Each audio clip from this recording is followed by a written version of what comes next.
I'm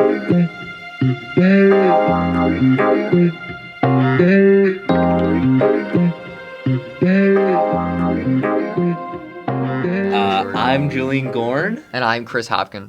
I love this guy.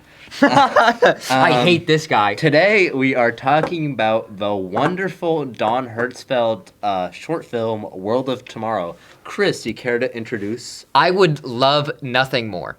Don Hertzfeldt is really one of the most influential animation minds of our day. I believe... Wonderful. I know he does all of his work in English, but isn't he like Norwegian or something? I thought he was German. I know it's a German He might be name. German.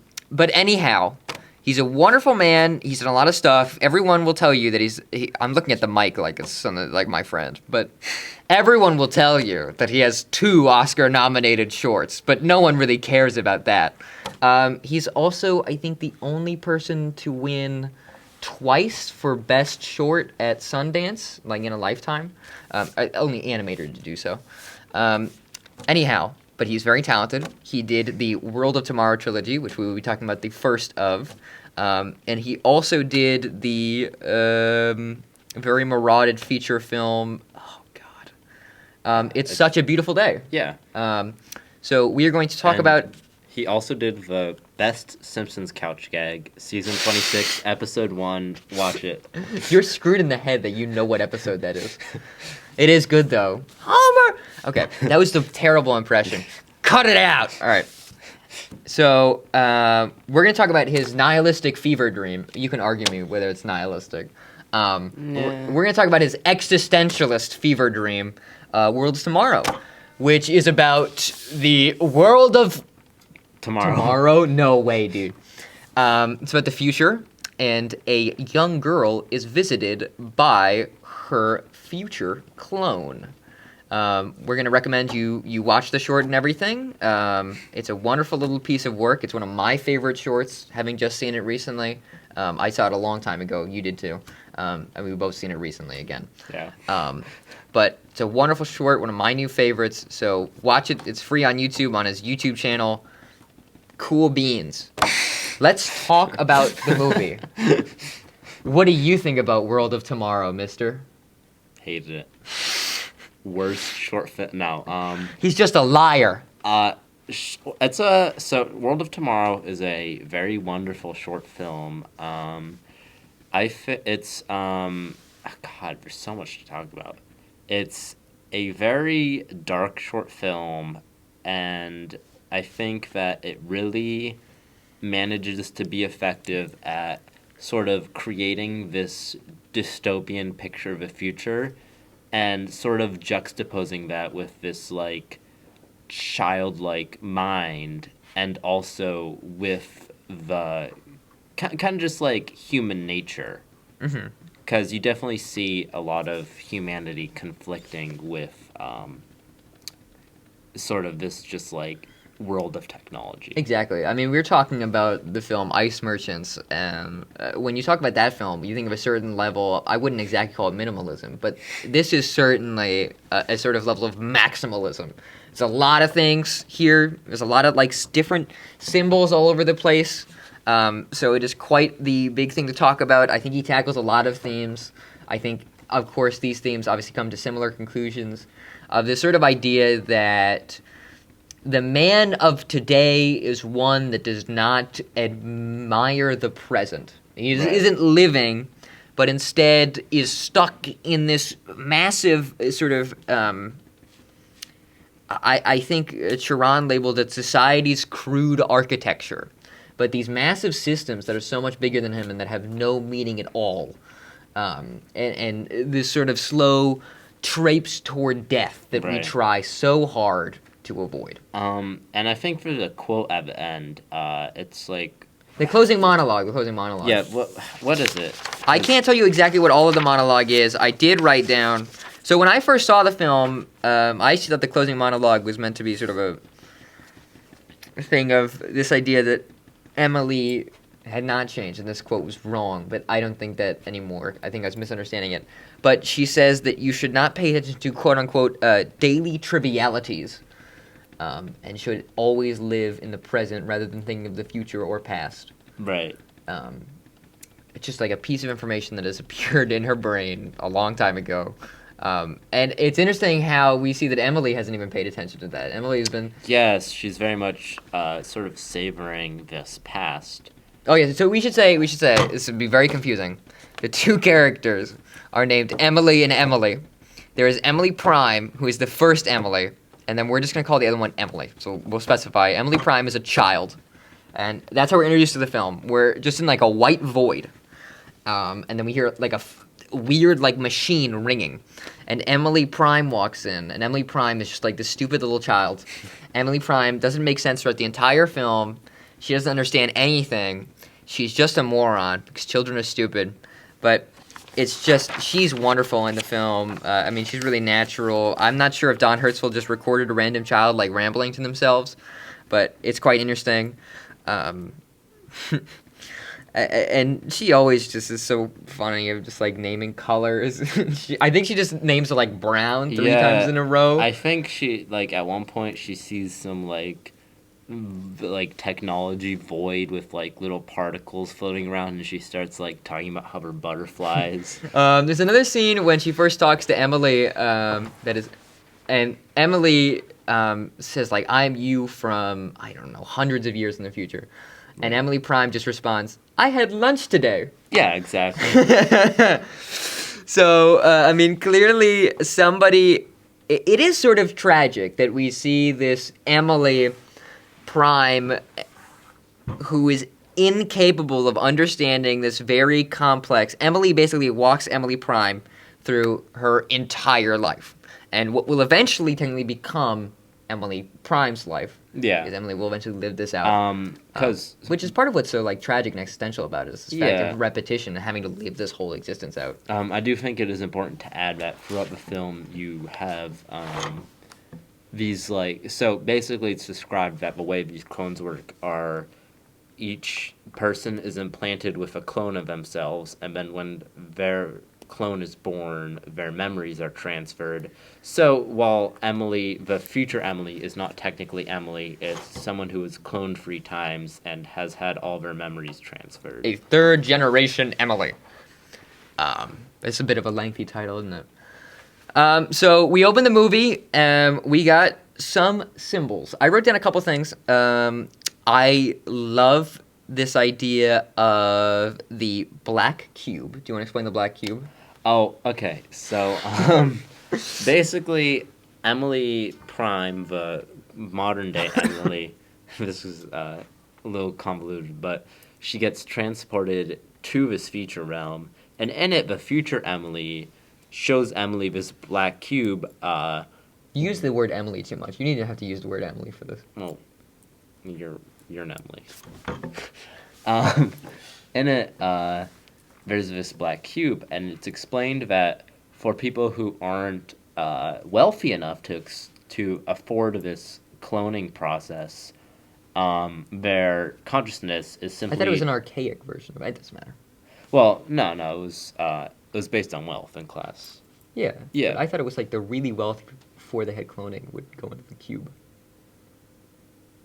I don't think so.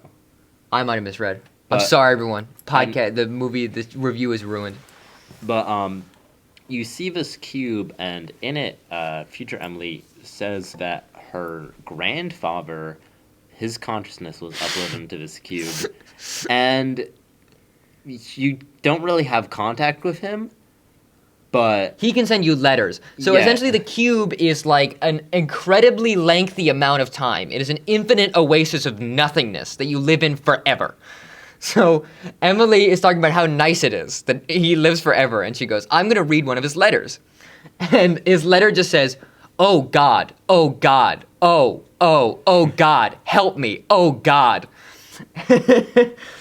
And then she's like, "Oh yes, I upload the newest arts every week," which is like 1,000 years for him.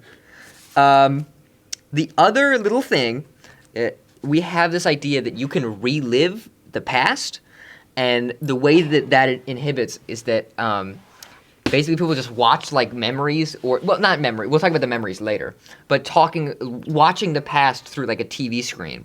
And Emily mentions that almost all recent all of the time traveling to recent day is probably just watching somebody else watching the past. Which is, I think, very humorous and sort of another these just like little bleak details that really add up. Wait, also, never mind.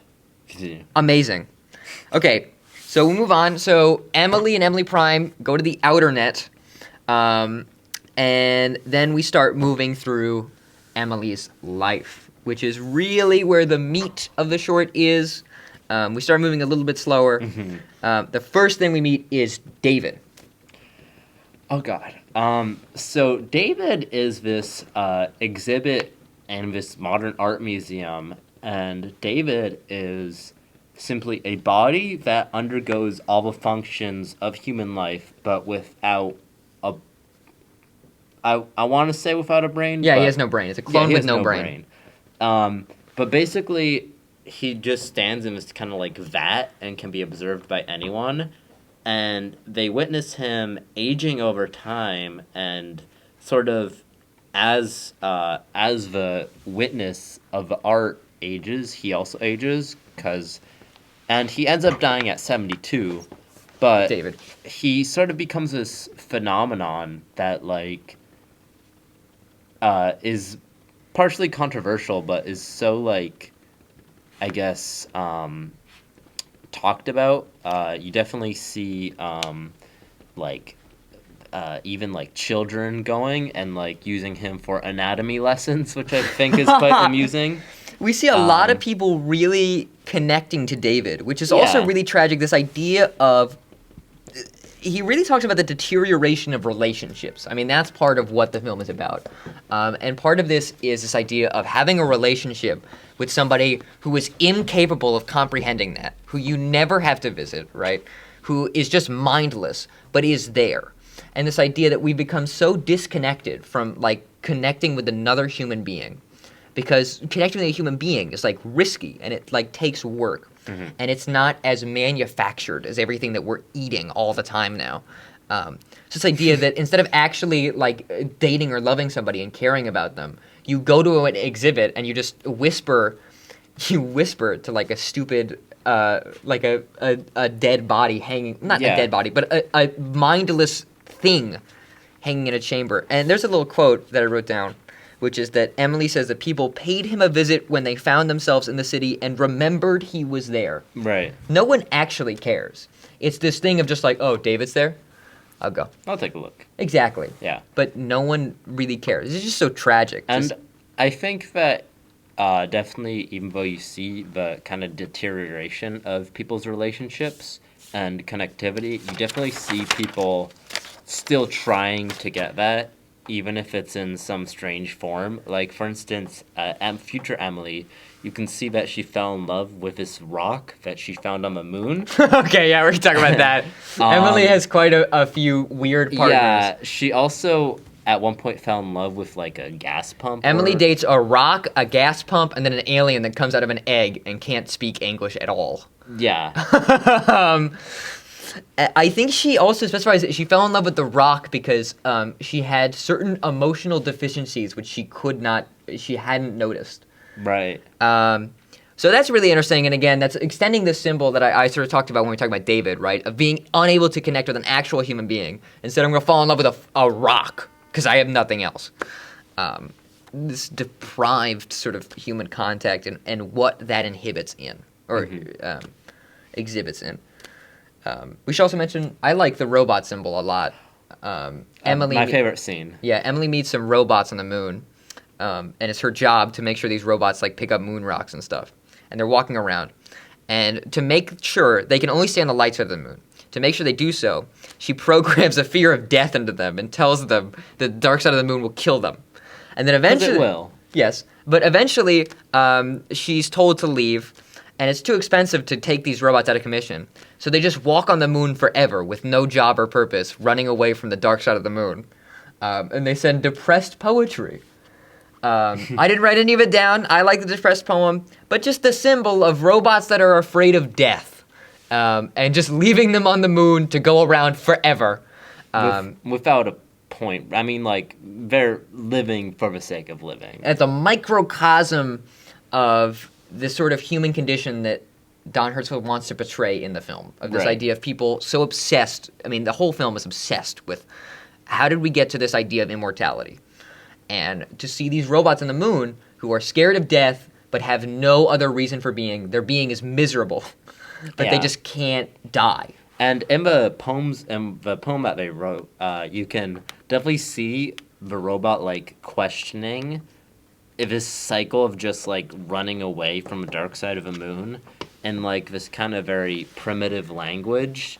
It feels almost like taking a lot of existential human writings and just like breaking it down to this really primitive form, like if a monkey like hit a bunch of keys. It's a great way of doing that. And a lot of the philosophy of the film is actually, I mean, although it's mostly presented in symbols, it's also presented by the narrator, who is Emily, not Emily Prime, but who is Emily, who also has this very robotic and often non-insightful way of speaking. Right. She's very blunt about things. There's very few lines that I think really stand out, and they stand out all the more because they are so moving, and it's so tragic that Emily has become a sort of extension of the machine. I don't think that's unfair to say. Yeah, absolutely. So let's talk about... Don't worry, we're almost done. Let's talk about the Memory Museum and her final partner. Okay, so her final partner was David, and not, It is a 400-year-old generation right. David. This isn't the David that was the brainless clone. This is a real life David It's deteriorating with too, a real because brain. It's been passed on so long that this David is like falling apart. Right. But she does finally get into a relationship with a real human being, and you definitely see this like longing attachment. Definitely see this attachment from Emily as she thinks about David and like recounts their relationship, and it's really a beautiful relationship. I mean, like, I don't know, just the way she talks about it. But eventually, due to David being an old clone, he suddenly just passes away and dies. He just keels over. Yeah, like in like- the firm. It's a, And you definitely feel her mourning, but sort of due to this kind of technological hellscape, it's almost like she isn't allowed to mourn. there's no 'cause- room for feeling. Yeah. In this society, they're just pushed away from mourning as much as they can. And The only way that her mourning is exhibited, I don't know if that's what you're about to say, but it is only exhibited in her sitting in a chair in the dark. yeah. But, well, I'd say there's more ways that it was exhibited. I think that compared to her other partners, because she had this sort of humanistic attachment with David, she definitely displays more kind of what we consider human emotions. And for instance, and she actually even harvests memories from David and kind of, you know, She looks- rewatches them. Yeah, in this yeah. world, you can rewatch memories, and some of them are put on exhibit at like museums and stuff. And she looked back at this memory 6,000 times, and I think Emily Prime, in this moment of like displaying a wisdom much greater than future Emily, mentions that she is in reality mourning, and future Emily kind of denies that. But then there was this quote that's like, I am glad when I feel sorrow because... Oh, I have it written down here. Yeah. I'm very proud of my own sadness because it means I am more alive. Yeah, I no longer, exactly. and here's the best part, because I think this is the best part. I no longer fall in love with rocks. Yeah. Which is, of course, humorous, but it's also a really poignant thing that was really pointing out what Don Hertzfeldt wants to tell us by having David being the last of these romantic partners. It's slowly gotten more human, right? You went from a rock to to a gas pump, which is more like functioning, to an alien, which is like a living thing, to a human being. And we see that once she makes that human connection, that it actually has a meaning, and that because of that, it is so hard to deal with moving on and being gone. Right. And actually coming face to face with the fact that every happiness must be met with an unhappiness instead of just consumed by more stuff. Exactly. It was at this point that we almost reached the end of the film when Emily reveals that the world is ending in 60 days. In her time, the world will end. Everyone is dying. They are either transporting their minds into black cubes to be tortured forever, or they are using discount time travel to be sent to space to die forever. Well, die forever, but and some of them also go back. This is a very important detail, but time travel is very unreliable. And Emily has time traveled Emily Prime to Emily's time, and you can be sent either to space where you just die because there's no air, or you can be sent just way back in history to like caveman times. And the people who are experiencing this sort of dysfunctional time travel are the lower classes. Yes, exactly. I mean, there is a lot of class things, exhibited throughout the thing. Like, right. We didn't mention it because I don't think it's one of the more interesting symbols, but whereas the richer people can afford to have their old people put into a black cube, the poor people can only afford to have their faces cut off and put on really stupid-looking robots. Yeah, exactly. So, the last scene of the film... Imagine a knight trudging in. Emily reveals that she has come to talk to Emily Prime to retrieve a memory that Emily has forgotten, something very important to her, which is a memory of her mother. And it's a very slow scene where she collects the memories. They come out like butterflies, I think Emily calls them. I don't remember. And then she collects the one... She thinks she calls them rainbows, yeah. Oh, okay. And Emily collects the one she wants. And she leaves some parting wisdom, which we already talked about, right? This idea that you have to live in the present. You can't get stuck in daily trivialities. That was a very moving statement. But this idea that Emily's gotten so caught up in, like, business, doing, and running away from life and death. Because life and death are sort of a yin and yang to Don Hertzfeldt. They are one in of another. And how when we are deprived of death, we are deprived of life as well. Right. By ignoring that. And so this final monologue is really about living in the present instead of what we've seen in the movie, which is running toward the past or rewatching the present on a TV screen. And yeah, so do you want to say what the final little thing is? The final little moment is, so as Emily takes this memory from present-day Emily, you witness it, and it's of Emily walking with her mother as it rains, and then it turns into this rainbow. And it's this, like, kind of simple, like, memory that might happen, that we might, like, not give too much thought, but it really shows this kind of beautiful human connection that sort of the people of the future are lacking. Yeah, okay, that's not what I was going to talk about, because I think that's stupid, so I don't even care. I'm actually going to talk about... No, I'm just kidding. That was very smart of you. Okay. I am actually going to talk about... now that Emily is finished with her business, she is sending Emily Prime back to the Emily primetime spot. But I forgot about that. Because of the discount time travel, Emily Prime is sent to prehistoric times. Yes. And we finally have this feeling, this relief, right?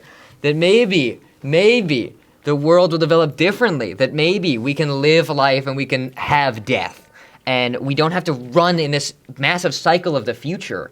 And that Emily Prime is finally free, and that we're not reliving this cycle because this is just time repeating itself of going over and over again of Emily visiting Emily Prime and boom, boom, boom, boom, boom, and telling her life story and this tragic story, and finally a freedom, and it's absolutely quiet and it's beautiful, and then Emily Prime goes back to Emily Prime time, and she runs off playing with cars. Yeah. And learns nothing because she's a child. Very cruel, sad way to end the film. I guess you could see it as a little hopeful, but definitely a denial of that certain release that we had, that things would be different. And sort of putting that burden on the viewer to really change things, I think. So we can move on to final thoughts. I think I've said most of what I think about this. This has actually become one of my favorite shorts. I think I really am partial to this sort of cinematic maximalism that we see when you put in a bunch of stuff, you're trying it all. Because it really works with stuff like this where you have so much to talk about, so much to discuss, so much to dissect to build this fantastic thesis that life and death are one and that modern times is ignoring that fact and ignoring life and death itself. Yeah. It's pretty cool. All right. If we're doing a full episode, then we can do one quick honorable mention, because I think we want to mention Wong Ping's Fables 2. I love Wong Ping's Fables 2. Wong Ping, one of the great animators of our modern generation. He's a weirdo. He's really bizarre. He also is kind of working in this strain of cinematic maximalism. He's very colorful. He's just goofy. He's very naughty. But Wong Ping's Fables 2, this great capitalist satire of modern times and sort of the human condition, and a commentary on this idea of morals and the fact that morals are stupid and they don't make any sense. Right. Because he tells these absolutely bizarre and multi-leveled stories, 2 of them, in fact, and they're just really surreal. But you get this feeling of unjustness from both of them. I guess not as much from the cow, but from the rabbits especially. And then it goes, and there's like a little party noise, and then a little moral pops up on the screen of the lesson that you're supposed to learn from the story. It was a satirical, anti-capitalist, cynical, very anti-capitalist, adult fable, basically. I think we will have to talk about Wong Ping is not school appropriate, but I think we will have to talk about him. Don't watch it with your grandma. Don't show your grandma who's your daddy. I'm done. Bon voyage. Hasta la lune. What? Doesn't matter. So? See you in the next episode.